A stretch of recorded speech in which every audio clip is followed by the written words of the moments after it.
Welcome back to our YouTube channel, ladies and gentlemen. Recently, the firebrand South African politician Julius Malema was in the country, and he took that opportunity to criticize William Ruto for what he termed as outright hypocrisy. And he noted that William Ruto sometimes talks like a Pan-Africanist, trying to criticize the Western powers, yet his actions are those of a person who is a Western puppet. His critique did not go down well with some of the officials in the Kenya Kwanza government, and Deputy President took that opportunity to warn him and told him that when he gets into our country, he should respect our leaders. He should not talk as if he knows about our affairs than ourselves. And the Nandi Senator, Samson Chirigai, also aired his voice, and he gave Malema a 5-day ultimatum to apologize, failure to which I think there are unspecified consequences. Among them, he noted that they would scrap off his visa. And people, many Kenyans noted that Chirigai, as a senator, does not even understand that South Africans don't need visas to come to the country, because William Ruto, I think, had reached an agreement and scrapped off that requirement that when you are getting into the country, you need a visa. There is a visa-free border. What caught many people's attention was the fact that one of the Kenya Kwanza PSS, to be very precise, the principal secretary in the Ministry of Foreign Affairs, rubbished the position of Rigathi Gachagua. This is what Mr. Kosgei said. Mr. Kosgei is the principal secretary in the Ministry of Foreign Affairs, and he took that opportunity and disagreed very openly with the remarks of his boss. He said, and this is what he said. He said that Comrade Julius Malema is welcome to Kenya, a free and open democracy, and his perspectives, even when not aligned with the government in some respects, is valued. In other words, Mr. Kosgei was going contrary to Rigathi Gachagua's position, and is calling Malema a comrade.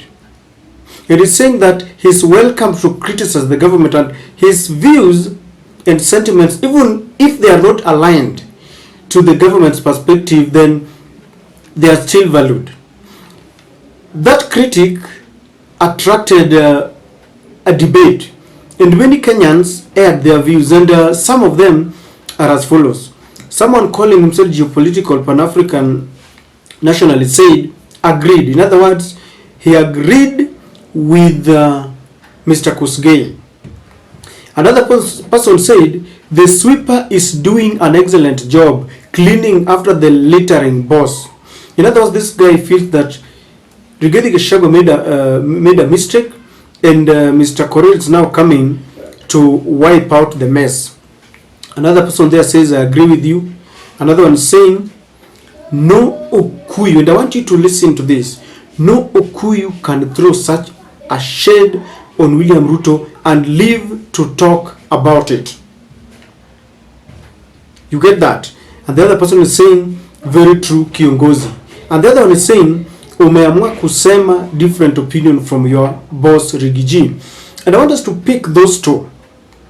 This guy was saying that no Okuyu can throw such a shade on William Ruto and live to talk about it another day. In other words, he's saying that if a Kikuyu leader would try and criticize William Ruto, then he would be sacked. Another person is just wondering, umeamua, you've decided to go against your boss Rigathi Gachagua. For us to understand the magnitude of this critique, let us ask ourselves one question. If it was William Ruto who had come out, with a lot of fury and criticized Malema, do you think Kosgei would have come out to go against the remarks of William Ruto? Do Do you think he'll do so? Do you think he has the guts to contradict what William Ruto has said? If the answer is no, then why, how comes did he decide to go public on a tweet and criticize or negate that which had been said by Rigathi Gachagua? That is what I want us to try and understand. Before we do this, if you're watching our channel for the first time, please take a second or two and subscribe to our channel. Click the notification bell. You can also like and share our videos. To all our esteemed supporters, allow me to thank you in a very special way, because you are the reason why this channel is why it is. Ladies and gentlemen, if the answer is no, that the principal secretary would have not come out to negate the statements from William Ruto, then why is it that he has decided to criticize or go against Rigathi Gachagua? One, I see William Ruto's hand in this statement. You all know that of late, this government has got two camps.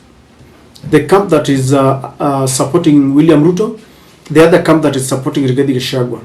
And it has really emerged when William Ruto announced that they would go for grassroots elections. The grassroots election has divided UDA right in the middle.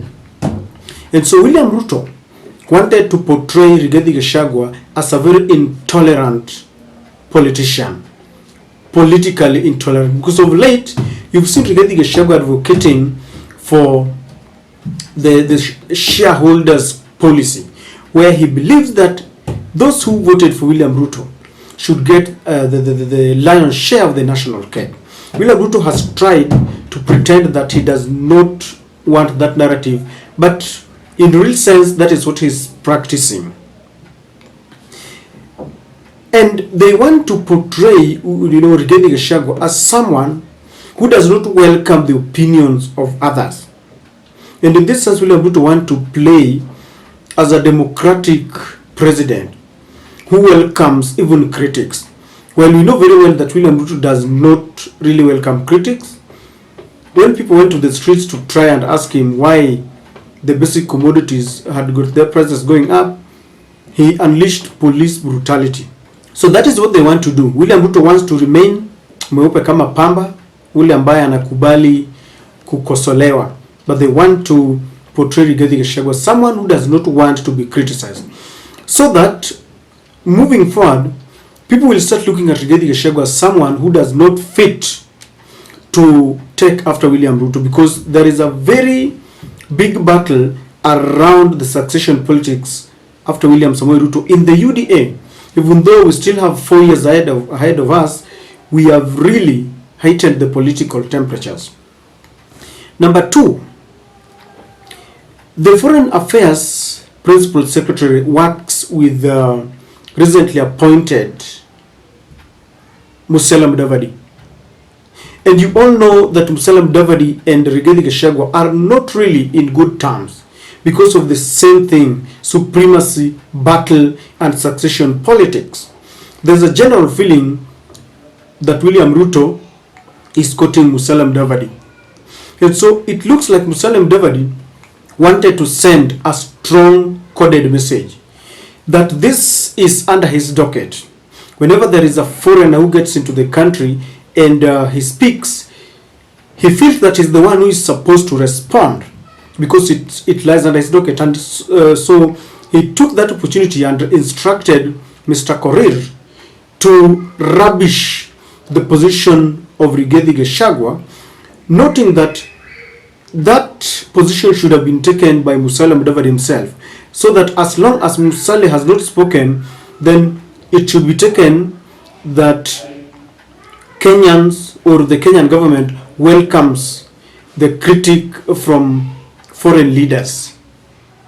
And I think he's doing that also to demean Rigathi Gachagua, because when you speak and then if you compare Rigathi Gachagua's position and Korir is junior. In fact, he should be reporting to Rigathi Gachagua, sort of.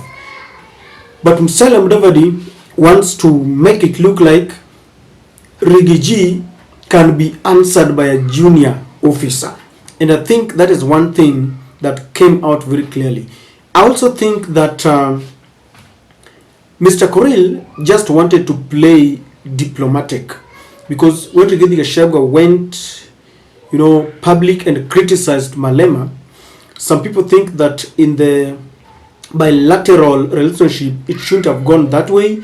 If you have a problem with someone, another leader, then you can contact them directly rather than going public. But you see, Rigathi Gachagua felt that since Malema had gone public, he had to meet him and on the same breath and with the same force. So it looked like maybe Korir just wanted to play diplomatic to show that Rigathi Gachagua's position is a personal opinion. It is not the government's position.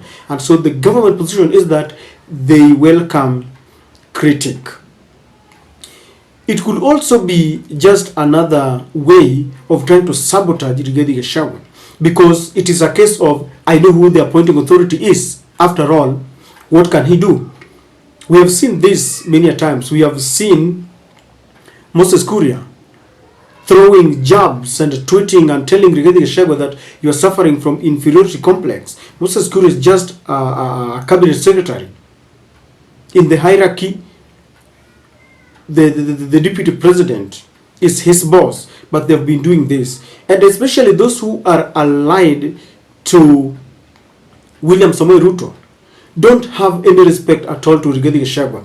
Boni Halwale, who is just a chief whip in the Senate, decided to read a riot act to Rigathi Gachagua. So it could be another way of just showing Rigathi Gachagua that you are not the authority. We know who the authority is.